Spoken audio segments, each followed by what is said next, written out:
سن 1993 میں جاوید احمد غامدی صاحب نے ایک مضمون لکھا. اس مضمون کا عنوان تھا اسلام اور تصوف. یہ مضمون غامدی صاحب کی کتاب برہان میں موجود ہے. اس مضمون میں غامدی صاحب نے توحید، نبوت، شریعت اور قیامت کے حوالے سے ہمارے جلیل القدر صوفیہ اکرام کا نقطہ نظر ان کی اپنی کتابوں کے اقتباسات نقل کر کے پیش کیا. اس ضمن میں کم و بیش 40 کے قریب حوالے اپنی کتاب میں نقل کیے. غامدی صاحب توحید پر گفتگو کرنے کے بعد نبوت کو زیر بحث بناتے ہیں. نبوت کے باب میں سب سے پہلے وہ اپنا نقطہ نظر لکھتے ہیں. غامدی صاحب لکھتے ہیں نبوت، قرآن کی روح سے نبوت محمد عربی صلی اللہ علیہ وسلم پر ختم ہو گئی ہے. اس کے معنی یہ ہے کہ اب نہ کسی کے لیے وحی و الہام اور مشاہدہ غیب کا کوئی امکان ہے اور نہ اس بنا پر کوئی عصمت و حفاظت اب کسی کو حاصل ہو سکتی ہے. ختم نبوت کے یہ معنی خود نبی صلی اللہ علیہ وسلم نے بصراحت بیان فرمائے ہیں. آپ کا ارشاد ہے لم یبق من النبوت الا المبشرات قالوا وما المبشرات قال الرؤيا الصالحہ. نبوت میں سے صرف مبشرات باقی رہ گئے ہیں. لوگوں نے پوچھا یہ مبشرات کیا ہیں؟ نبی صلی اللہ علیہ وسلم نے فرمایا اچھا خواب. اس کے بعد غامدی صاحب اپنی کتاب کے اسی مضمون میں اہل تصوف کے نبوت کے حوالے سے مختلف افکار کو پیش کرتے ہیں. غامدی صاحب لکھتے ہیں اہل تصوف کے دین میں یہ سب چیزیں اب بھی حاصل ہو سکتی ہیں. ان کے نزدیک یعنی اہل تصوف کے نزدیک اب بھی وحی آتی ہے، فرشتے اب بھی اترتے ہیں، عالم غیب کا مشاہدہ اب بھی ہوتا ہے اور ان کے اکابر اللہ کی ہدایت اب بھی وہیں سے پاتے ہیں جہاں سے جبریل امین اسے پاتے اور جہاں سے کبھی اللہ کے نبیوں نے پائی تھی. اس کے بعد غامدی صاحب اپنے اسی مضمون میں مختلف صوفیہ کرام کی کتابوں سے اقتباسات نقل کرتے ہیں. مثلا امام غزالی، شاہ اسماعیل شہید، شہاب الدین سہروردی، عبد القریم جیلی، شیخ احمد سرندی، ابو القاسم القشیری کے اقتباسات نقل کرنے کے بعد غامدی صاحب ابن عربی کا ایک اقتباس نقل کرتے ہیں. نبوت کے بارے میں ابن عربی کا نقطہ نظر بیان کرتے ہوئے غامدی صاحب اپنی کتاب برہان کے صفحہ 198 پر لکھتے ہیں کہ ابن عربی بصراحت کہتے ہیں کہ ختم نبوت کے معنی صرف یہ ہیں کہ منصب تشریع اب کسی شخص کو حاصل نہ ہوگا. نبوت کا مقام اور اس کے کمالات اسی طرح باقی ہیں اور اب بھی حاصل ہو سکتے ہیں. اس کے بعد غامدی صاحب اپنے اس دعوے کی دلیل میں ابن عربی کی کتاب فتوحات مکیہ کا ایک اقتباس نقل کرتے ہیں. ابن عربی لکھتے ہیں چنانچہ جو نبوت نبی صلی اللہ علیہ وسلم پر ختم ہوئی وہ محض تشریعی نبوت ہے. نبوت کا مقام ابھی باقی ہے. اس وجہ سے بات صرف یہ ہے کہ اب کوئی نئی شریعت نبی صلی اللہ علیہ وسلم کی شریعت کو نہ منسوخ کرے گی اور نہ آپ کے قانون میں کسی نئے قانون کا اضافہ کرے گی. حضور صلی اللہ علیہ وسلم کا یہ ارشاد کہ نبوت و رسالت ختم ہو گئی اس لیے میرے بعد اب کوئی رسول اور نبی نہ ہوگا، در حقیقت اسی مدعا کا بیان ہے. آپ کے ارشاد کا مطلب یہی ہے کہ میرے بعد کوئی ایسا نبی نہیں ہوگا جس کی شریعت میری شریعت کے خلاف ہو، بلکہ جب ہوگا تو میری شریعت ہی کا پیرو ہوگا. غامدی صاحب کے اس دعوے اور ابن عربی کے بیان کردہ اقتباس پر بعض اہل علم نے یہ علمی اعتراض اٹھایا کہ غامدی صاحب نے نہ صرف یہ کہ ابن عربی کی کتاب ان کی کتاب فتوحات مکیہ سے آؤٹ آف کانٹیکسٹ نقل کی ہے، بلکہ جو نتیجہ اس سے برآمد کیا ہے وہ بھی کسی طرح درست نہیں ہے. مختلف صاحبان علم کہتے ہیں آپ کے سامنے جناب ابن عربی کی وہ مکمل عبارت پیش کریں گے، اس کا ترجمہ آپ کی خدمت میں پیش کریں گے اور اس عبارت کا پس منظر اور پیش منظر عرض کریں گے. ابن عربی رحمہ اللہ کی عبارت ہم ان کی کتاب فتوحات مکیہ جلد 3 صفحہ 6 کے حوالے سے آپ کے سامنے حرف بحرف پیش کرتے ہیں. یہ اس لیے فإنه لا خلاف، اس میں کوئی اختلاف نہیں ہے، ان عیسیٰ نبی، کہ عیسیٰ نبی ہیں، ورسول، اور اللہ کے رسول ہیں، وانه لا خلاف انه ينزل في آخر الزمان حکما، اور اس میں کوئی اختلاف نہیں ہے کہ حضرت عیسیٰ علیہ السلام آخری زمانے میں حاکم کی حیثیت سے نازل ہوں گے، مقسطا عدلا، عدل کے ساتھ فیصلہ کرنے والے ہوں گے، بشرعنا، ہماری ہی شریعت کے مطابق فیصلہ کریں گے، لا بشرع آخر، کسی اور شریعت کے مطابق فیصلہ نہیں کریں گے، ولا بشرعہ الذی تعبد اللہ بہ بنی اسرائیل، اور نہ ہی اس شریعت کے مطابق فیصلہ کریں گے جس شریعت کے مطابق وہ بنو اسرائیل میں عبادت کیا کرتے تھے. تو یہ ساری کی ساری بات جو ابن عربی نے کی یہ تمہید تھی حضرت عیسیٰ علیہ السلام کے نزول کے لیے. لیکن غامدی صاحب سے زیادتی یہ ہوئی ہے البرہان کتاب کے اندر بھی اور ان کی ویڈیوز کے اندر بھی میں نے ان تک یہ بات کنوے کر دی ہے، ایک اپنے ہمارے کامن دوست ہیں ان کے تھرو، کہ جو انہوں نے فتوحات مکیہ کی عبارت پیش کی ہے، فتوحات مکیہ کے اندر کئی باتیں جو کتاب و سنت کے منافی ہیں، جھوٹی حدیثیں بھی وہ لکھتے ہیں جن کو محدثین نے جھوٹی حدیثیں ڈکلیئر کیا ہوا ہے، موضوع روایتیں، ضعیف تو کثرت کے ساتھ ہیں، قرآن کی آیات کے ساتھ جو کچھ کیا وہ لادا، لیکن جو جرم ابن عربی نے نہیں کیا ہوا وہ ان کے کھاتے میں نہیں ڈالنا چاہیے۔ یہ غامدی صاحب نے جو عبارت پڑھی ہے نا، یہ ابن عربی نے معاذ اللہ استغفر اللہ ختم نبوت کے خلاف نہیں لکھی تھی۔ اس میں وہ لکھتے ہیں کہ جہاں تک مقام اور کمالات نبوت کا تعلق ہے تو یہ نبی صلی اللہ علیہ وآلہ وسلم کے بعد بھی جاری ہے۔ اب عام آدمی اگر اتنا جملہ پڑھے تو وہ تو ظاہر پریشان ہو جائے گا کہ یار ختم نبوت پھر کیا ہے، کہ اگر یہ معاملات آگے بھی چل رہے ہیں۔ یہ تمہید ہے ایک رزلٹ جو انہوں نے نکالا ہے اس کی۔ پھر اس میں وہ بریف کرتے ہوئے کہتے ہیں کہ نبی علیہ السلام کے بعد کوئی نبی نہیں آئے گا، اس کا مطلب یہ نہیں ہے جو عوام الناس سمجھ رہی ہے، اس کا مطلب یہ ہے کہ کوئی ایسا نبی نہیں آئے گا جو نئی شریعت لے کر آئے۔ تو غامدی صاحب کہتے ہیں دیکھیں اس کا مطلب ہے کہ وہ نبی علیہ السلام کے بعد نبی مانتے ہیں، بالکل یہاں تک رزلٹ ٹھیک ہے، لیکن غامدی صاحب اس سے آگے بھی 2 لائنیں پڑھ لیں کہ وہ یہ تمہید کس کے لیے بنا رہے ہیں۔ نہ معذرت کے ساتھ انہوں نے البرہان کتاب میں لکھی، نہ اپنی ویڈیو میں اس کو بیان کیا، اور یہ میں سمجھتا ہوں کہ میں غامدی صاحب کے لیے سخت جملہ نہیں بولتا چونکہ وہ بھی اپنے مخالفین کے نہیں بولتے، میں انہی کی لینگویج میں ان کو جواب دیتا ہوں کہ بڑی مشکل سے آپ کے بارے میں حسن ظن قائم رہتا ہے۔ اس تنقید کو سننے کے بعد یہ اہم سوال سامنے آتا ہے کہ کیا غامدی صاحب نے اپنے اس اقتباس میں سیدنا مسیح کے ذکر کو ترک کر دیا تھا، اور سیدنا مسیح کا ذکر شامل کرنے سے کیا اس پوری عبارت کا رخ تبدیل ہو جاتا ہے؟ ہمارے علماء اکرام نے یہ بتانے کی کوشش کی کہ غامدی صاحب نے اگر سیدنا مسیح کا ذکر اس میں شامل کر دیا ہوتا تو وہ کبھی بھی اس نتیجے تک نہیں پہنچ سکتے تھے جو نتیجہ انہوں نے ابن عربی کی عبارت سے اخذ کیا۔ علماء اکرام نے بتایا کہ ابن عربی اپنی اس متعلقہ عبارت میں کسی نبوت کے مقام یا اس کے کمالات کی بات نہیں کر رہے، بلکہ وہ صرف اور صرف سیدنا مسیح کی آمد اور ان کی آمد کے حوالے سے ختم نبوت پر پیدا ہونے والے اشکال کا جواب دے رہے ہیں۔ یہ بہت اہم اعتراض ہے۔ آئیے دیکھتے ہیں کہ غامدی صاحب نے فتوحات مکیہ سے جو اقتباس نقل کیا تھا وہ پورا اقتباس کیا ہے، اس میں بات شروع کہاں سے ہوتی ہے، سیدنا مسیح کا ذکر کس مقام پر آتا ہے، اور وہ بات آگے بڑھتے ہوئے کس نتیجے پر پہنچتی ہے۔ اس لیے کہ جب تک بات کو شروع سے آخر تک نہ سمجھا جائے، نہ غامدی صاحب کا نقطہ نظر سمجھا جا سکتا ہے اور نہ ہی علماء کرام کی غامدی صاحب کے پیش کردہ اقتباس پر تنقید کو سمجھا جا سکتا ہے۔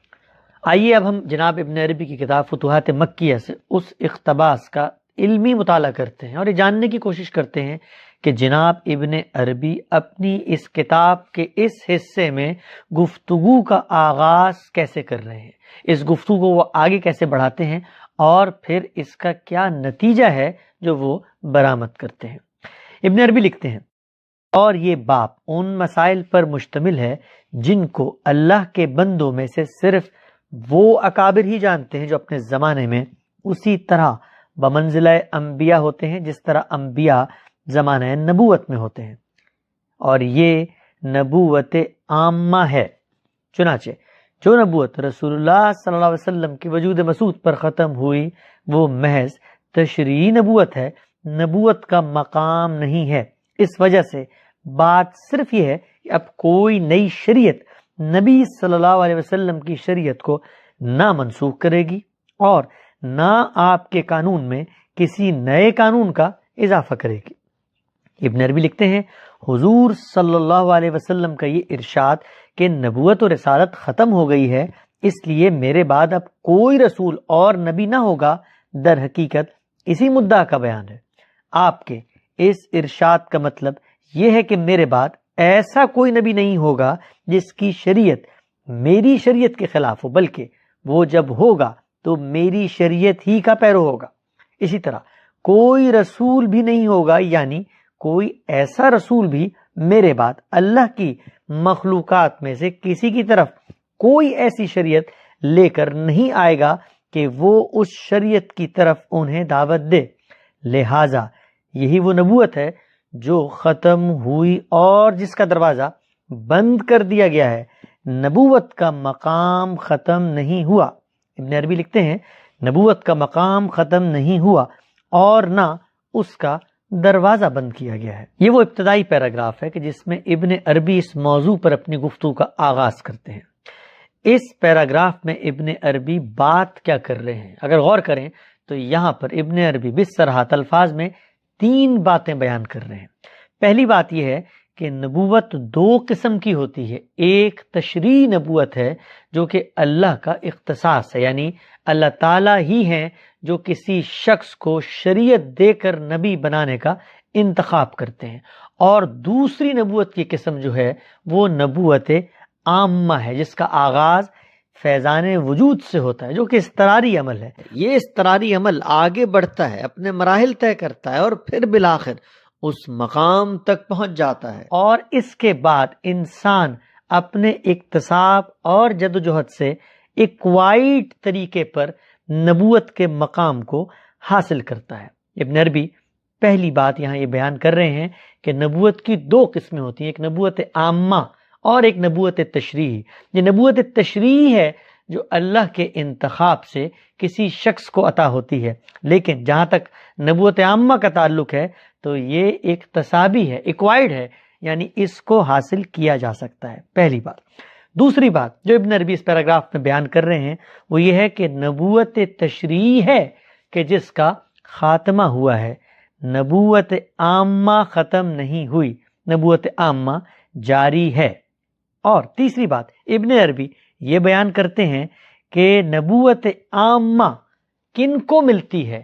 وہ اکابر ہی کو ملتی ہے، اور اس کو جاننے کا علم بھی اکابر ہی کے پاس ہے۔ آئیے آگے بڑھتے ہیں اور دیکھتے ہیں کہ ابن عربی اپنے اس بنیادی مقدمے کو لے کر کیسے چلتے ہیں۔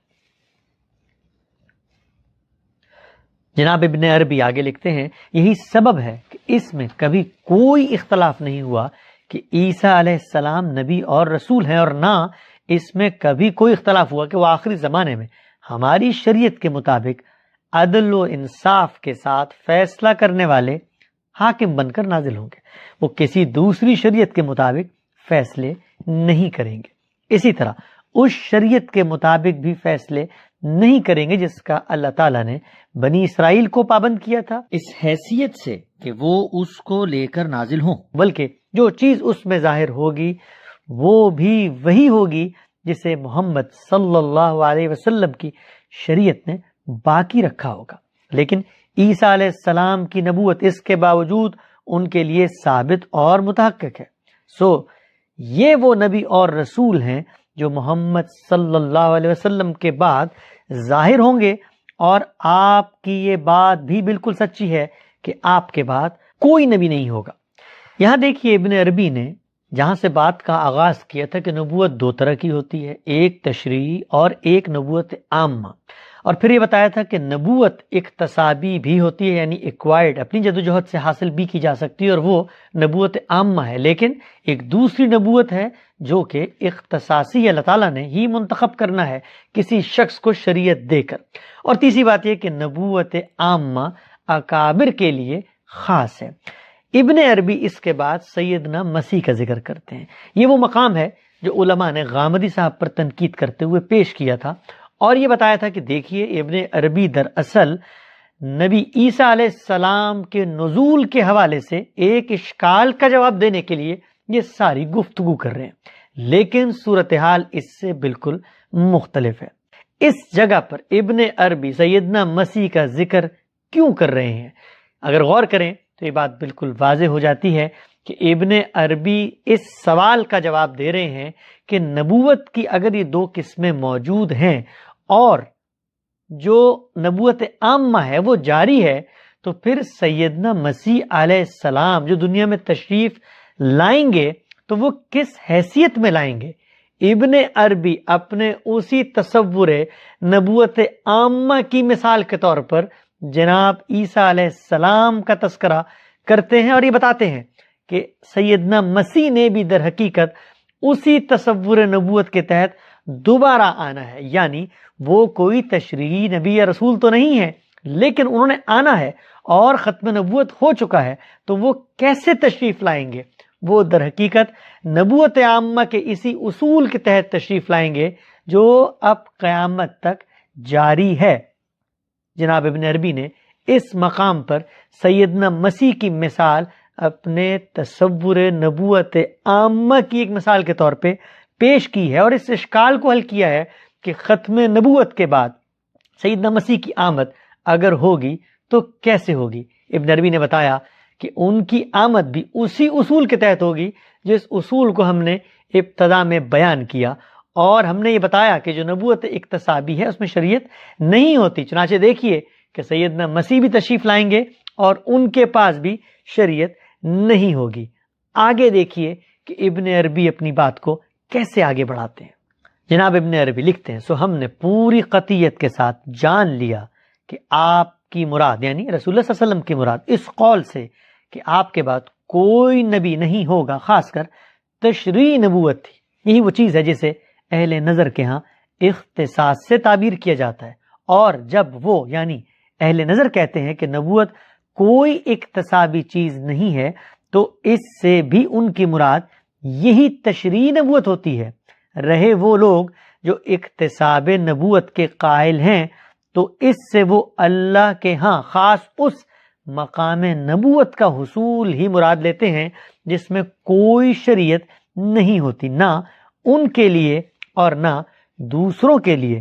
سو جس نے یہ سمجھا کہ نبوت ہوتی ہی شریعت اور نصب احکام ہے، وہ تو یہی کہے گا کہ یہ اللہ کا اختصاص ہے، یہ اکتسابی نہیں ہو سکتی. یہاں غور کیجیے، ابن عربی نے اس مقام پر اپنی وہی بات جس سے انہوں نے گفتگو کا آغاز کیا تھا اور جس پر ایک مثال دیتے ہوئے سیدنا مسیح کی آمد کو بھی اپنے اسی تصور نبوت عامہ کے اندر ایڈجسٹ کیا تھا، اسی کو دوبارہ ابن عربی الفاظ میں بیان کر رہے ہیں اور یہ بتا رہے ہیں کہ جس مقام نبوت کی ہم بات کر رہے ہیں وہ مقام باقی ہے. جو چیز ختم ہوئی ہے وہ تشریعی نبوت ہے. اور ابن عربی بہت واضح الفاظ میں یہ بتا رہے ہیں کہ جو لوگ یہ کہتے ہیں کہ نبوت اکتسابی بھی ہوتی ہے، یعنی اپنی جدوجہد سے ایکوائرڈ طریقے سے حاصل کی جا سکتی ہے، وہ در حقیقت اس ہی مقام نبوت کی بات کر رہے ہوتے ہیں جو ہم نے بیان کی. وہ اس سے شریعت والی نبوت مراد نہیں لیتے. یہاں دیکھیے ابن عربی نے جہاں سے بات کا آغاز کیا تھا اور پھر سیدنا مسیح کی مثال آئی تھی، اس کے بعد پھر اپنی اسی اصل بات کو دہرا دیا ہے. آگے دیکھیے،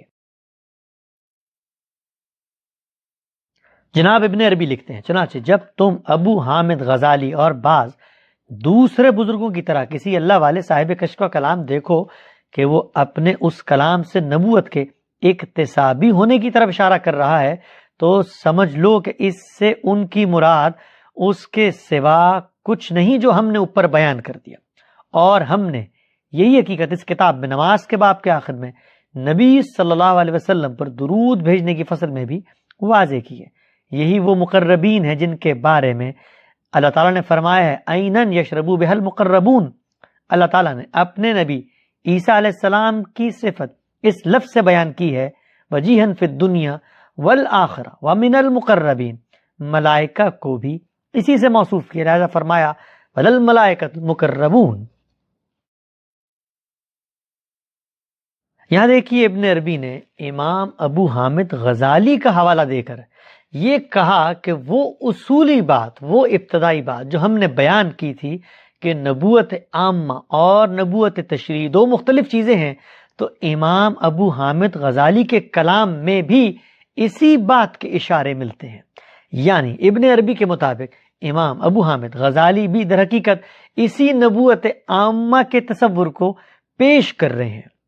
ابن عربی اپنی اس اقتباس میں یہ بھی بیان کرتے ہیں کہ یہ جو مقام نبوت ہے جن کو حاصل ہوتا ہے انہی کے بارے میں قرآن مجید میں یہ کہا گیا ہے کہ وہی تو لوگ ہیں جو مقربون ہیں اور سیدنا مسیح کو جن کی آمد ختم نبوت کے بعد اسی نبوت عامہ کے تصور کے ساتھ ہوگی، کیونکہ وہ بغیر شریعت کے نبی اور رسول کی حیثیت سے ہی آتے ہیں، تو ان کو بھی قرآن مجید نے مقربون ہی میں شمار کیا ہے۔ اور اسی طریقے سے وہ فرشتے جن کو اللہ تعالیٰ نے یہ مقام دیا ہوا ہے لیکن ان کے پاس شریعت نہیں، وہ بھی در حقیقت اللہ کی نظر میں قرآن مجید نے یہ جو صفت بیان کی ہے مقربین کی، انہی میں شمار ہوتے ہیں۔ اس کے بعد آگے دیکھیے ابن عربی اپنی اس بات کو آگے کیسے بڑھاتے ہیں۔ جناب ابن عربی لکھتے ہیں، پھر یہ بات بھی قطعیت کے ساتھ معلوم ہے کہ جبریل رسول اللہ صلی اللہ علیہ وسلم پر وحی لے کر نازل ہوتے تھے، لیکن اس کے باوجود کہ وہ اسی مقام کے حامل تھے، شریعت میں ان پر لفظ نبی کا اطلاق نہیں کیا گیا۔ سو بالکل واضح ہو گیا کہ نبوت اللہ کے نزدیک ایک مقام ہے۔ یہ جملہ ہم دوبارہ پڑھتے ہیں، سو بالکل واضح ہو گیا کہ نبوت اللہ کے نزدیک ایک مقام ہے جو انسانوں کو ملتا ہے، اور وہ انسانوں میں سے اکابر کے لیے خاص ہے۔ ابن عربی اپنی کتاب فتوحات مکیہ کے اسی اقتباس میں لکھتے ہیں کہ نبوت اللہ کے نزدیک ایک مقام ہے جو انسانوں کو ملتا ہے، اور وہ انسانوں میں سے اکابر کے لیے خاص ہے۔ یہ شریعت والے نبی کو بھی دیا جاتا ہے، اور اس شریعت والے نبی کے تابع کو بھی جو اسی کے طریقے پر چلتا ہے۔ اللہ تعالیٰ نے فرمایا ہے، اور اس کے بھائی ہارون کو ہم نے اپنی عنایت سے نبی بنا کر اسے دے دیا۔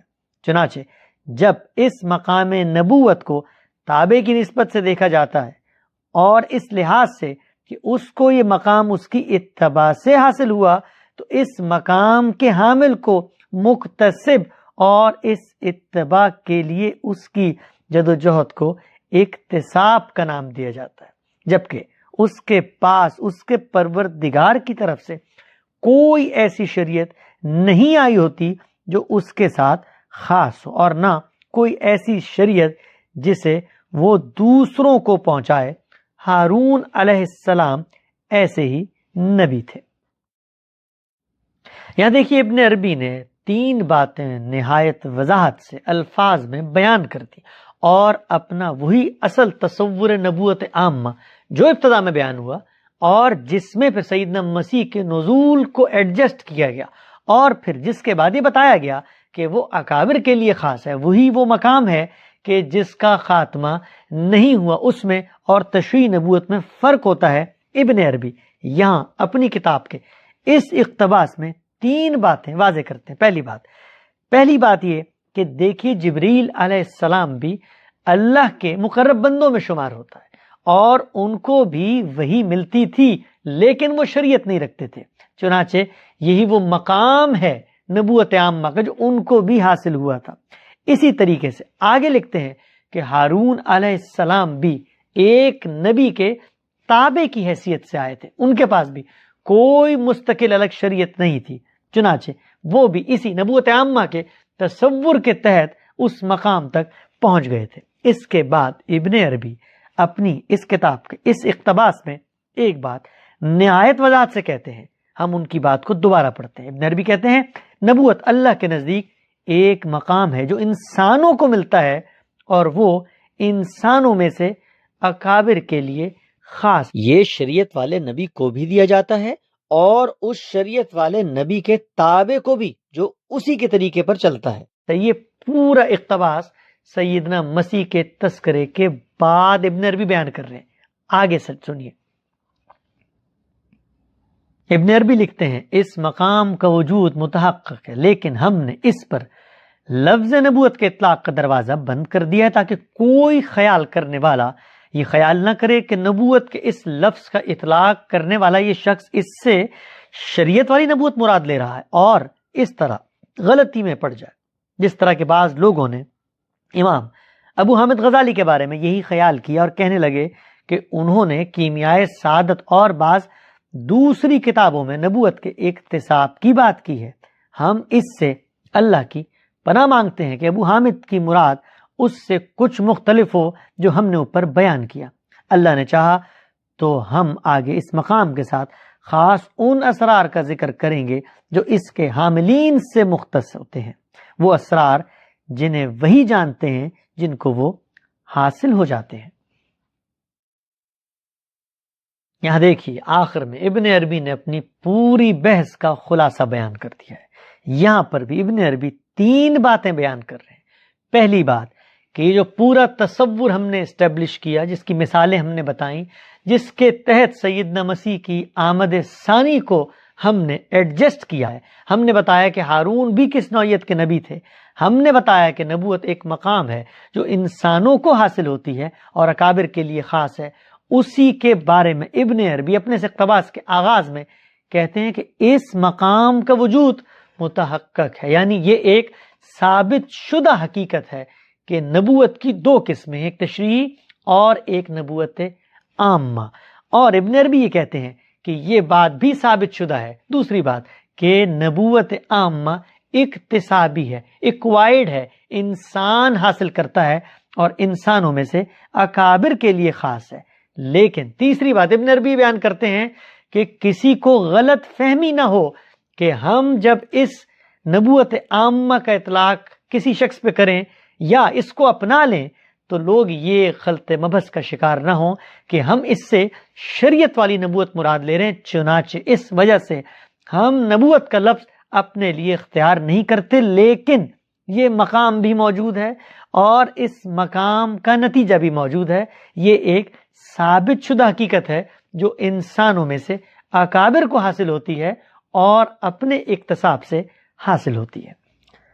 اس سب کے بعد آئیے ایک دفعہ پھر جاوید احمد غامدی صاحب کی کتاب برہان میں اسلام اور تصوف کے زیر عنوان ابن عربی کا نبوت کے حوالے سے جو نقطہ نظر غامدی صاحب نے لکھا تھا اس کو پڑھتے ہیں۔ غامدی صاحب نے لکھا تھا کہ ابن عربی بصراحت کہتے ہیں کہ ختم نبوت کے معنی صرف یہ ہیں کہ منصب تشریع اب کسی شخص کو حاصل نہ ہوگا، نبوت کا مقام اور اس کے کمالات اسی طرح باقی ہیں اور یہ اب بھی حاصل ہو سکتے ہیں۔